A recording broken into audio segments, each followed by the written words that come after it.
Here's Johnny.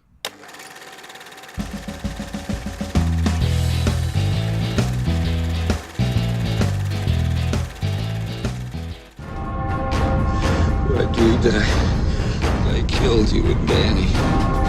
You did this to him, didn't you? I'm not gonna hurt you. I'm just gonna bash your brains.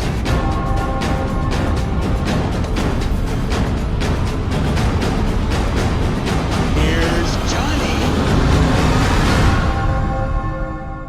Hey guys, Everyday Aficionados here with another review for you.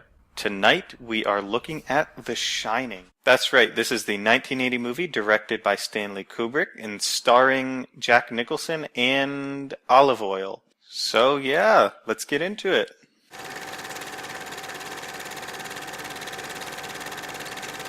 To me, the most impressive thing about this movie is the directing from Stanley Kubrick. The incredible cinematography, the transitions from scene to scene. It's just really well thought out and shot beautifully. The attention to detail that Kubrick has is just amazing. You can tell that even thought went into little objects in the background. You could watch this movie 100 times and probably notice something different every time. Another thing that I really liked about this movie was the slow build.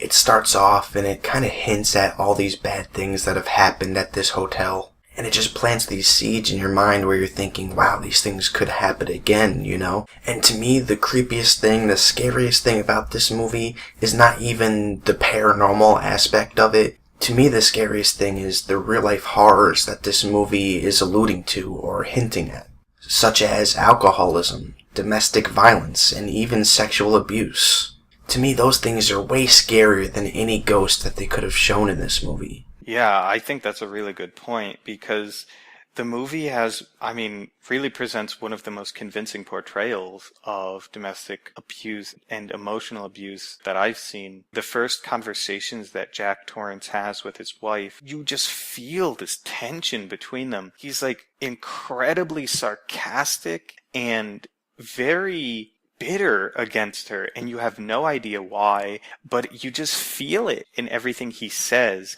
And yet his wife seems much more homely and innocent, and she obviously doesn't really see it, or maybe she's been dealing with it for so many years that she just decides not to pay attention to it. To me, every one of their conversations and interactions in the film are the most tense moments in the film and the most horrifying to consider that these people are living together and have a relationship together despite the fact that they're obviously in a very dysfunctional relationship. And Jack seems to resent the fact that they're in a relationship very much. He seems definitely to hold her in low regard in terms of her intellectual capacity. That seems to be the case as well. She does not seem like a very intellectual person, which isn't bad, but it just makes her a very bad fit for Jack.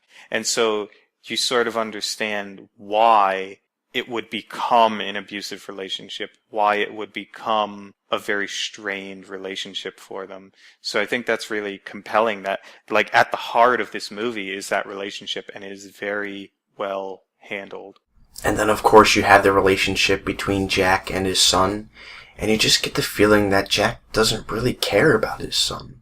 The movie strongly hints that there's physical abuse going on, but it even subtly hints that there could be sexual abuse going on. Jack's relationship with Danny is really effective at making the viewer feel uncomfortable. And the movie does hint that it could have been Jack that was the one who abused him in room 237. Danny's laying on the carpet in the hallway and you see that tennis ball roll up to him to get his attention to come into that room. One of the first shots you see when they're in the hotel is Jack playing with that tennis ball, throwing it up against the wall. And that's one of the things that I really do like about this movie, is that it doesn't really give you any answers. It just leaves things open for interpretation. And because it doesn't give you any answers and it's constantly hinting at different things and there's so much stuff going on in the background, this is one of those movies that will keep you thinking constantly for a while after watching it. I've heard people come up with so many different themes relating to this movie, from the moon landing to the genocide of Native Americans to the Holocaust. But of course, if you're not looking for these things on the surface, it's still a really well executed and an effective horror movie. You see Jack Nicholson's slow descent into madness, and it's just really convincing, really creepy and just so real. Jack Nicholson's performance is really what makes this movie, and I just couldn't imagine it without him in it. Yeah, he was the perfect person to choose for this guy who's on the edge, this guy who's seething with bitter anger that's just sort of waiting to bubble over.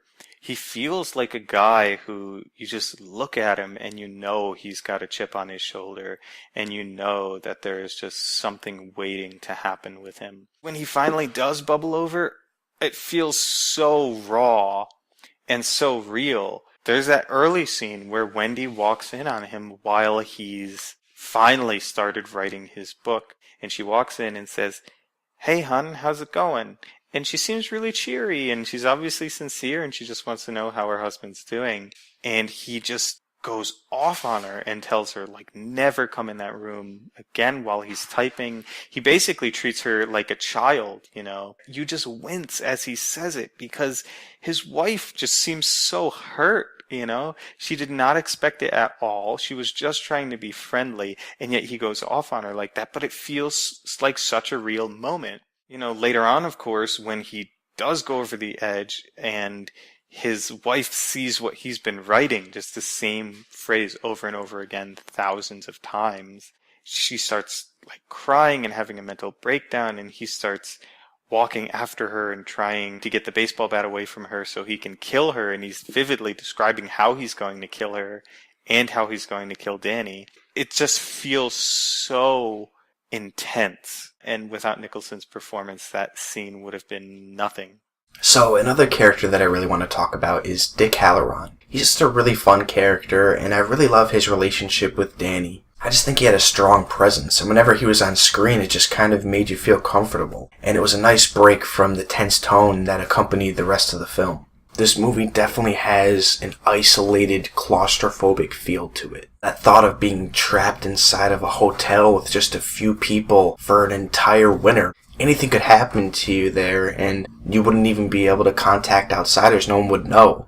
That really helps with the movie because you get a sense that there's some sort of like cabin fever thing happening with these people, and it makes the paranormal aspect a little bit more ambiguous, where you'd think, is this stuff even happening, or are all of these characters having some sort of group hallucination because of how far away they are from society and because of how they're just being left to stew with all of their personal problems. Like, I think that's what the hotel is. It's almost like a pressure cooker for these people's already existing internal turmoils and traumas that are sort of bubbling over now that that's really all they have there.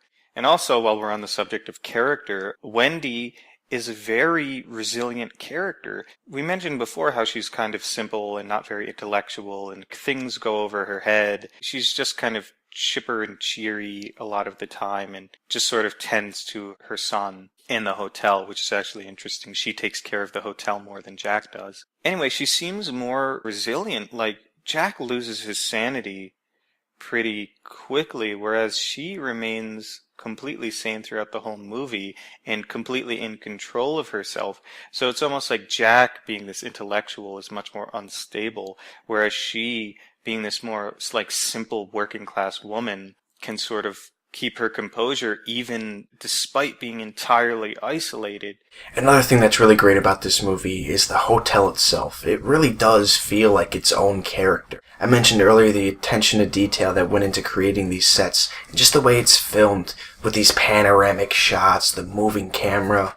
This hotel just feels like it's alive. I mean, a great example of the way the hotel is shot is just when you're introduced to it by following Danny around on the tricycle. You know, this camera's moving around and following him around corners, and you just get a sense that this hotel is like a maze. I think it's interesting because I feel like the hotel itself is almost just like the hedge maze because it's such a large, confusing, and claustrophobic environment. And this whole movie really does have a dreamlike, almost hallucinogenic quality to it also that makes it really interesting.